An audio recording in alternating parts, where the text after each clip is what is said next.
to be with you, and always glad to take your calls. We'll get to those in a moment at 866-HEY-LARS. It's a great pleasure to welcome back my friend Ann Coulter, the syndicated columnist and best-selling author most recently of In Trump We Trust, E Pluribus Awesome, and the new Resistance is Futile, How the Trump-Hating Left Has Lost Its Collective Mind.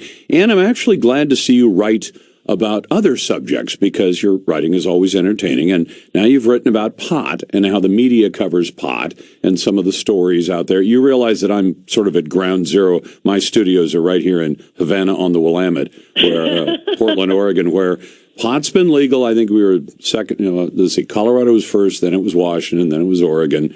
And it's got all kinds of unintended consequences that go with it. I'm against it. I've told people I think it's a stupid drug. And yes, I've tried it a couple of times in high school and a couple of times in the short time I was in college.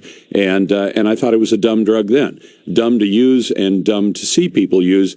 But you think that an awful lot of the media coverage that people see in America is driven by what? Reefer madness. And yes, Washington State, by the way, is all over the book I'm writing about, and everyone should get it immediately. It is a stunner.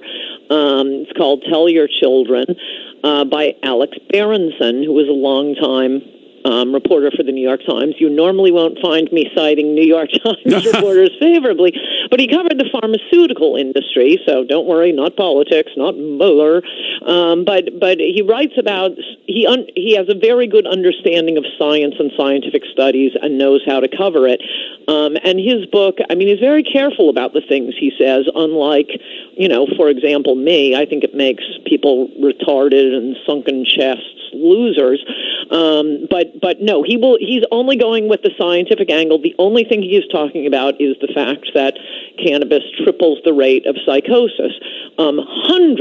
Hundreds of studies in this book, which he explains. I mean, for someone who writes about science, and again, this is where it pays that he was a New York Times writer covering the pharmaceutical industry, he can understand the science, but explain it in a layman's terms. And what I kept noticing, because the evidence is overwhelming. I mean, if there were any other product that tripled the odds that you would become psychotic, tripled them. Now it's low to begin with. I don't know, 1 or 2%, but tripling it is kind of big. And less than 10% of lifelong smokers are going to get lung cancer. But I'm pretty sure most Americans know that if you smoke, you're at greater risk of getting lung cancer.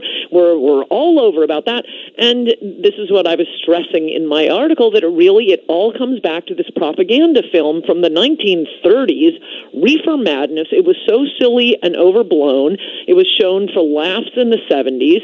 And now our journalists, and even I think our scientists to some extent, although talk to a doctor about this and they'll back me on the retarded sunken chest loser point in addition to the psychotic point. I have a lot of friends who are doctors. They've been telling me all of this for years and years, and that's how Alex Berenson got interested in it. His wife is a clinical, or a psychiatrist rather, and she was just like casually remarking to him about, this guy, killed his family, burnt the house down. He was smoking pot, of course. And at first, Alex describes in the introduction, the author, he says, I thought, oh, come on, this is like reefer madness. What, do you think it was the pot that caused this? And because this is what she deals with, psychos, on a regular basis, she said, look at the studies, Alex. So he looked at them, and that was the book resulted. But what I'm comparing, which comes across in his book, he doesn't stress this point, but it's evident if you read the entire book. Meanwhile, all of these studies have been scientific studies, psychiatric institutes, hundreds of them, particularly out of Britain, but all over Europe, the Netherlands, Austria, Finland, Australia has done a lot of work on this, going back decades. But no, all we get is idiotic happy talk from the American media, and I just think, what is the difference? Because Americans have to live with the legacy of this silly movie Reefer Madness, and our journalists and our scientists are more afraid of looking uncool than telling the truth about something that's extremely serious. I mean, at least with lung cancer, with smoking cigarettes, okay, you get 3 or 4 decades of a massively productive life, and then you die in your 70s. Nobody gets lung cancer in his 40s and his 30s. You have a quick unpleasant death, but it's fast, saves Social Security a lot of money. You go schizophrenic, you hammer your family to death. But the media and the scientific community in America alone, not in Britain, not in most other parts of the world, will not tell the truth about this.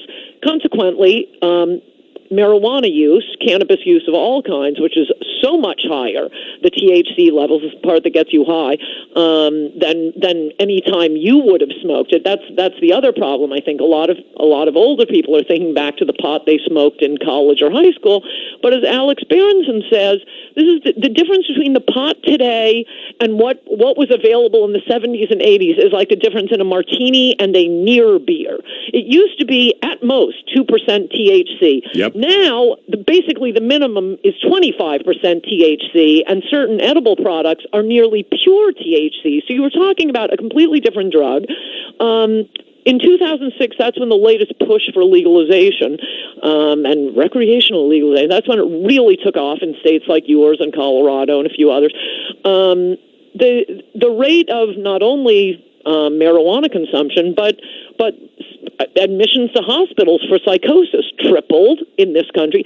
Meanwhile, it's gone exactly the opposite way in Britain.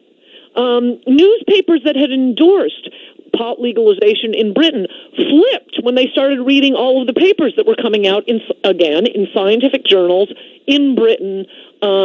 You have to read the book. Tell your children. Every time you think of an objection, yes, but did they consider this? And what about this confounding factor?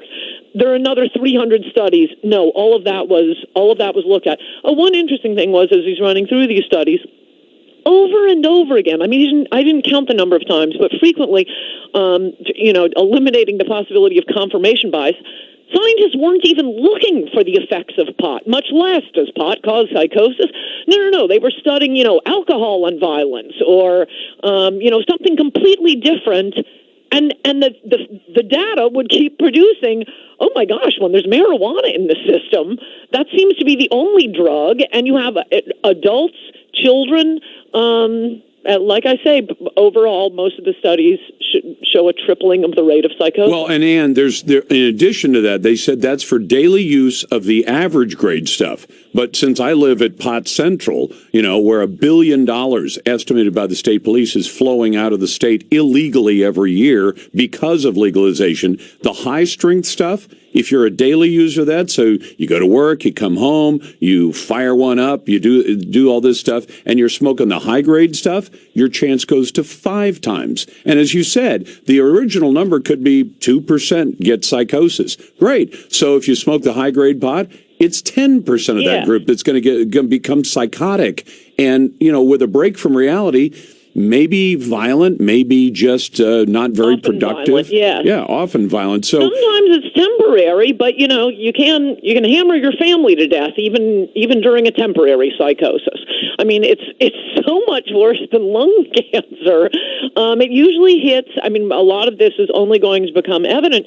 I mean, I've started noticing it since reading his book.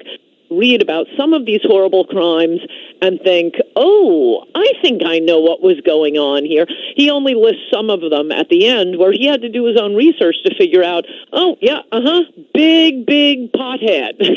And, scalped his girlfriend and lived in the apartment with her for 2 weeks until the cops broke in. Famous prominent cases. You read about the disgusting cases. But since smoking pot isn't a defense, nobody ever really looked into it. Ann Coulter's latest book is called Resistance is Futile. Her latest column, syndicated column, is actually very well readable. Ann, thank you very much. Coming up in just a moment, I'll get to your calls.